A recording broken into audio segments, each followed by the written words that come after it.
Hi F ടോക്കിലേക്ക് എല്ലാവർക്കും സ്വാഗതം. 2 ദിവസം മുമ്പ് നമ്മളൊരു വീഡിയോ ഇട്ടിട്ടുണ്ടായിരുന്നു. 250 കോടി വയനാട്ടിൽ നിന്ന് കൊടുക്കൂ, ഞങ്ങൾ മെസ്സിയെ TV കണ്ടോളാം. ആ വീഡിയോയിൽ നമ്മൾ പറയുകയുണ്ടായിരുന്നു എന്തിന് 250 കോടി മുടക്കിയിട്ട് ഗജരാവിൽ നിന്ന് മുടക്കിയിട്ട് മെസ്സിയും ടീമിനെയും കൊണ്ടുവരുന്നു എന്നുള്ളത്. അത് കുറേ ആളുകൾ എനിക്ക് തിരുത്തി തന്നു. അത് ഖജനാവിൽ നിന്ന് എടുക്കുന്ന പണമല്ല, മറിച്ച് അത് സ്പോൺസർഷിപ്പാണ് എന്നുള്ളത്. അത് തീർച്ചയായിട്ടും അത് സ്പോൺസർഷിപ്പാണ്. അങ്ങനെ നമ്മൾ പ്രത്യക്ഷമായി ചിന്തിക്കുമ്പോൾ അത് ഒരിക്കലും നമ്മളെ ഖജനാവിൽ നിന്ന് കിട്ടുന്ന പണമല്ല. പക്ഷേ എല്ലാവരും ചിന്തിക്കുന്ന പോലെ ചിന്തിക്കാൻ എന്തോ എൻ്റെ മനസ്സെന്നെ സമ്മതിക്കുന്നില്ല. അതുകൊണ്ടാണ് ഈ വീഡിയോ നമ്മൾ ചെയ്യാൻ കാരണം. കുറേ ആളുകൾ എനിക്ക് പേഴ്സണലി മെസ്സേജ് അയച്ചിരുന്നു, അതിൻ്റെ കുറേ കാരണങ്ങളും അതുപോലെ ഈ എന്ത് അബദ്ധമാണ് പറയുന്നത്, അത് എങ്ങനെ ഖജനാവിലെ ഫണ്ടാകും എന്നൊക്കെ കുറിച്ച് കുറേ ഉദാഹരണങ്ങളും കാര്യങ്ങളൊക്കെ ചെയ്ത് പറഞ്ഞിട്ടുണ്ടായിരുന്നു. പക്ഷെ അവരോട് ഞാൻ പേഴ്സണലായി മറുപടി കൊടുത്തില്ല, ഒരു വീഡിയോ ചെയ്യാമെന്ന് വിചാരിച്ചു. അപ്പോൾ എനിക്ക് പറയാനുള്ള, ഇന്ത്യ മഹാരാജ്യത്ത് ഇൻകം ടാക്സ് എന്ന ഒരു സമ്പ്രദായം നിലനിൽക്കുന്നുണ്ട്. ഈ ഇൻകം ടാക്സ് പ്രകാരം അതിൻ്റെ കണക്കിലേക്ക് പോകാം, കണക്ക് പറഞ്ഞുതരാം, അപ്പോൾ എനിക്ക് മനസ്സിലാവും. നമ്മൾ ഇന്ത്യ മഹാരാജ്യത്ത് ഒരാളെ ഇൻകം ജനറേറ്റ് ചെയ്യുന്നുണ്ടെങ്കിൽ 0.3 മുതൽ 3 ലക്ഷം വരെ അയാൾ ടാക്സ് അടയ്ക്കുന്നില്ല, നില്ലാണ്. 3 ലക്ഷം വരെ 0 മുതൽ 3 ലക്ഷം വരെ ടാക്സ് അടക്കേണ്ടതില്ല. 3 ലക്ഷം മുതൽ 6 ലക്ഷം വരെ അയാൾ 5% അതിൻ്റെ ടാക്സ് കൊടുക്കണം. 6 ലക്ഷം മുതൽ 9 ലക്ഷം വരെ 10%.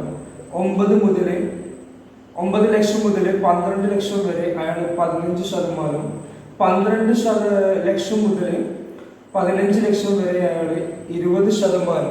15 ലക്ഷത്തിന്റെ മുകളിൽ അയാൾ 30% ടാക്സ് കൊടുക്കണം. ഈ 15 മുതൽ 1 കോടി വരെ, 1 കോടിന്റെ മുകളിലാണെങ്കിൽ അയാൾ 30% പ്ലസ് എന്ത് ചെയ്യണം? 2% എഡ്യൂക്കേഷൻ സെസ്സും 5% ഹെൽത്ത് സെസ്സും, അങ്ങനെ 37% അയാൾ ടാക്സ് കൊടുക്കണം. 1 കോടിന്റെ മുകളിലാണ് അയാൾ ഇൻകം ജനറേറ്റ് ചെയ്യുന്നതെങ്കിൽ, ഇന്ത്യയിൽ വെച്ച് ജനറേറ്റ് ചെയ്യുന്നതെങ്കിൽ 37% അവരെന്ത് ചെയ്യണം? ടാക്സ് കൊടുക്കണം.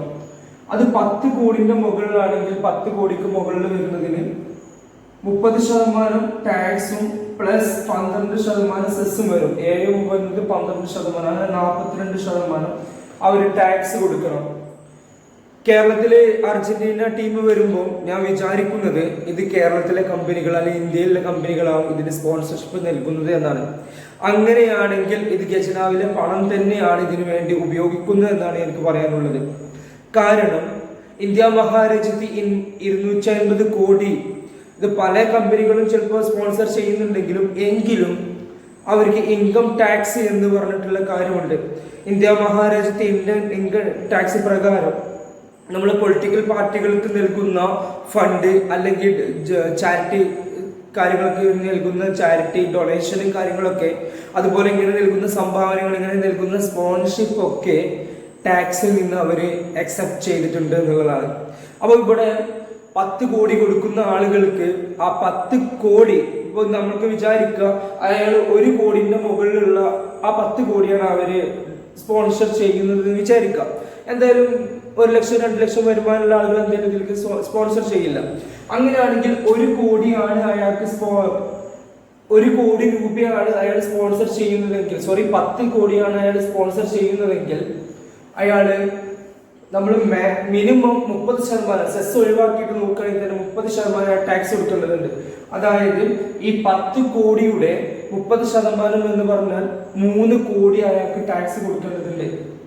പ്ലസ് സെസ് കൂടി കൂടുകയാണെങ്കിൽ നമ്മളെ 10 കോടിന്റെ മുകളിലുള്ള സെസ് ആണെങ്കിൽ 1 കോടിന്റെ മുകളിലുള്ള സെസ് ആണെങ്കിൽ 7% കൂടി വരും.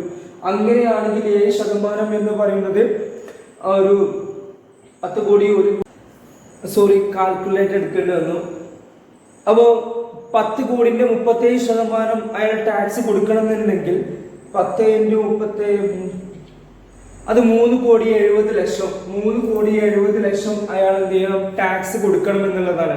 അപ്പൊ അയാൾ 10 കോടി ഇവിടെ ഡൊണേറ്റ് ചെയ്യുന്നുണ്ടെങ്കിൽ, സ്പോൺസർ ചെയ്യുന്നുണ്ടെങ്കിൽ അതിൽ 3,07,00,000 നമ്മുടെ ഖജനാവിലേക്ക് വരേണ്ട ഫണ്ടാണ് അവർ ഡൊണേറ്റ് ചെയ്യുന്നത്. അങ്ങനെയാണെങ്കിൽ 250 കോടിക്ക് എത്ര ടാക്സ് ഉണ്ടാവും? 250ക്ക് നമ്മൾ 42% വെച്ചിട്ടാണ് കൂട്ടുന്നെങ്കിൽ, 42% വെച്ചിട്ടാണ് ടാക്സ് കാൽക്കുലേറ്റ് ചെയ്യുന്നതെങ്കിൽ 105 കോടി. ഇതിലെ 250 കോടിയിൽ 105 കോടി നമ്മുടെ ഖജനാവിലേക്ക് വരേണ്ട ഫണ്ടാണ്. ആ ഫണ്ടാണ് നമ്മൾ ഫുട്ബോളിന് വേണ്ടി ഉപയോഗിക്കുന്നത്. അങ്ങനെയാകുമ്പോൾ ഖജനാവിലേക്ക് വരുന്ന 105 കോടി, അതായത് ഈ മൊത്തം ചെലവിന്റെ 42% നമ്മളെ ഖജനാവിൽ നിന്നാണ് ഇതിന്റെ ഫണ്ട് പോകുന്നത് എന്ന് മനസ്സിലാക്കണം എൻ്റെ സുഹൃത്തുക്കളെ. എനിക്ക് കുറെ ആളുകൾ മെസ്സേജ് അയച്ചു തന്നിരുന്നു, എനിക്ക് വെളിവില്ല, ഇത് സ്പോൺസറാണ് എന്നുള്ള കാര്യങ്ങളൊക്കെ വെച്ചിട്ട്. അതെനിക്ക് മനസ്സിലാകാത്തത് കൊണ്ടല്ല. ഇവിടെ നിങ്ങൾ മനസ്സിലാക്കേണ്ടത്, ഈ സ്പോൺസർ ചെയ്തിട്ടില്ലെങ്കിൽ ഇവർ ഈ 250 കോടിന്റെ ടാക്സ് നമ്മുടെ ഖജനാവിലേക്ക് വരണം. ഇൻകം ടാക്സ് പ്രകാരം അത് നമ്മളെ ഖജനാവിലേക്ക് വരേണ്ടതാണ്.